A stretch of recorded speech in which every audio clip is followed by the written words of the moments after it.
Have you ever had one of those days where everything just seems to click? You're thinking about an old friend, and suddenly they call you.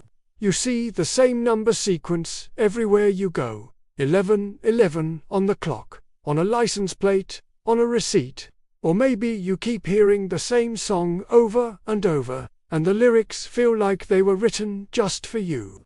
You might brush these off as simple coincidences, just random quirks of life.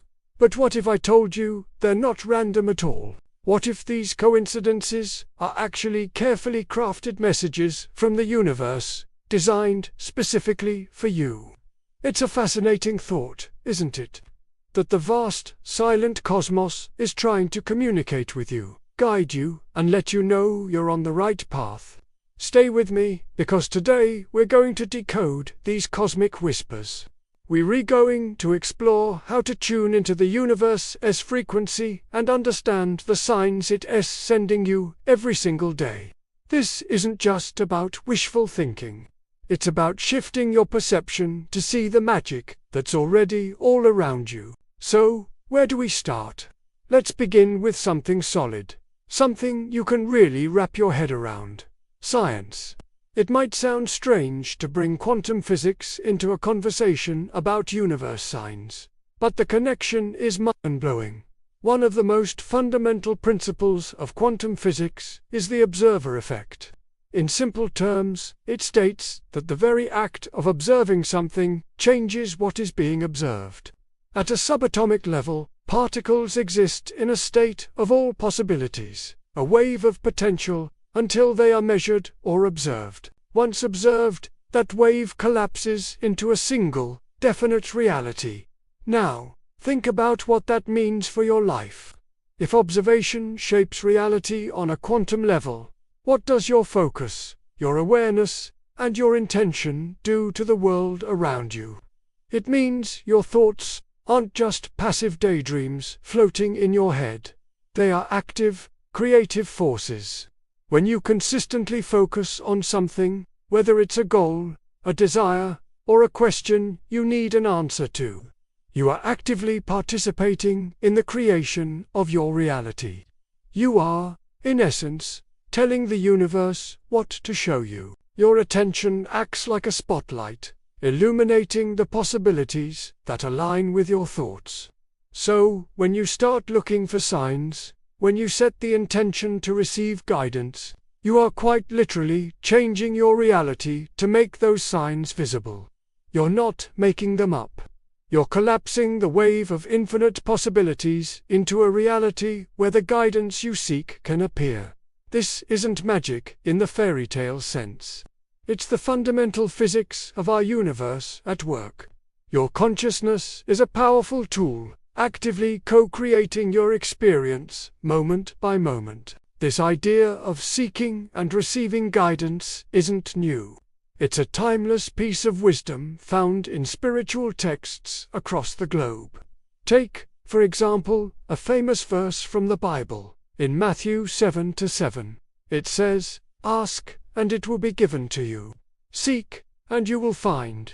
Knock, and the door will be opened to you." This isn't just a simple command. It's a profound spiritual formula. Let's break it down. Ask implies intention. You must first know what you're looking for. You have to voice your desire or your need for guidance, even if it's just a silent prayer in your heart. This is the first step, setting your intention. Then comes seek. Seeking is an action. It means you don't just sit back and wait. You actively look for answers. You pay attention to the world around you. You open your eyes and ears to the possibility of a response. This is where recognizing signs comes in. You are actively seeking the messages. Finally, knock. Knocking is an act of faith and persistence. It implies that there is a door, and someone on the other side is waiting to open it. It's the belief that your request has been heard, and an answer is on its way. This ancient wisdom perfectly mirrors the idea of tuning into universe signs. It teaches that guidance isn't just randomly thrown at us. It appears when we have a sincere and open heart, when we are actively looking for it, and when we trust that an answer will be provided. The universe responds to our call, but we must be the ones to make the call first. This concept of trust is a powerful theme, and it's beautifully echoed in Islamic teachings as well. In the Quran, in Surah At-Talaq, verse 3, it says, "And whoever relies upon Allah, then He is sufficient for him." In this context, relying on God can be understood as trusting in the divine order of the universe. It's a deep, profound trust that everything is unfolding exactly as it should, for your highest good. This isn't a passive waiting game. It's an active trust. It means you take the inspired action, you move forward with courage, and you trust that the universe, by divine command, will support you. When you move with this kind of faith, a sense of sufficiency and alignment begins to manifest in your life.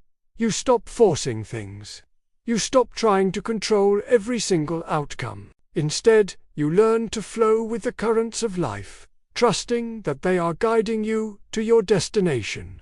When you operate from this state of trust, the universe begins to align itself to support your journey. Obstacles seem to melt away. The right people and opportunities appear at just the right moment. The signs become clearer, not because the universe is shouting louder, but because your trust has quieted the noise of your own fear and doubt. This Quranic insight teaches us that the greatest key to unlocking guidance from the universe is surrender, surrendering the need to control and embracing a deep, unwavering trust that you are being looked after. When you rely on this higher power, the universe truly becomes sufficient for you. To make this all a bit more practical, let's use a simple, real-life analogy. Think of a radio. A radio has the potential to play thousands of different stations from all over the world. There's classical music, rock, talk shows, news. All of these frequencies are flying through the air around you right now, simultaneously. But you don't hear them all at once as a chaotic mess of noise. Why not? Because your radio can only pick up one station at a time, the one it is specifically tuned to. If you want to listen to a classical station, you have to turn the dial to 98.7 FM. If you want to hear a rock station, you might tune to 102.5 FM. You can't hear the classical music while you're tuned to the rock station. Your inner world works in exactly the same way. Your mind, your heart, your energy. This is your inner frequency. When you're stuck in a frequency of doubt, fear, or negativity, you're tuned to the static station. You'll only notice things that confirm those feelings, problems, setbacks, and reasons to worry. But when you consciously decide to change your frequency, through gratitude, intention, meditation, or simply by looking for the good, you start tuning in to a different station. This is the station where universe signs are broadcast, the synchronicities, the meaningful coincidences, the answers you seek. They've been there all along, just on a different frequency. You only start to notice them, to really see and understand them, when your inner frequency matches the frequency of the message. You have to tune your personal radio to the station of guidance and possibility. So, what does this all mean? It leads us to a simple but powerful closing truth. The universe has never been silent. It has been communicating with you from the moment you were born, through the rustling of leaves, the lyrics of a song, a chance encounter with a stranger, a sudden intuitive thought. The messages have always been there, woven into the fabric of your daily life. The problem was never that the universe was quiet. The problem was that we simply forgot how to listen. We were taught to rely only on our five senses, to value logic over intuition, and to dismiss anything we couldn't explain as mere coincidence. We got so caught up in the noise of the external world and the chatter of our own minds that we could unhear the subtle whispers of guidance that are always present. Learning to understand universe signs is not about acquiring some new, mystical power. It's about remembering. It's about reactivating a natural ability that you were born with. It's about quieting your mind, opening your heart, and tuning your perception to a finer, more subtle reality that exists just beyond the surface of things. The universe is a constant conversation, and you are a part of it. You just needed to learn how to listen. Now that you know how to listen, are you curious to discover what the universe is trying to tell you from within? The next step in this journey is understanding the signs that come not from the outside world, but from the universe inside of you. Your intuition, your gut feelings, your very own inner compass. If you're ready to dive deeper and unlock that internal guidance system, then I invite you to watch my next video. It's called The Universe Inside Us, and it's the perfect companion to what we've talked about today. Thank you so much for joining me on this exploration. If this resonated with you, please give this video a like and subscribe for more content that helps you connect with your higher self. I'll see you in the next video.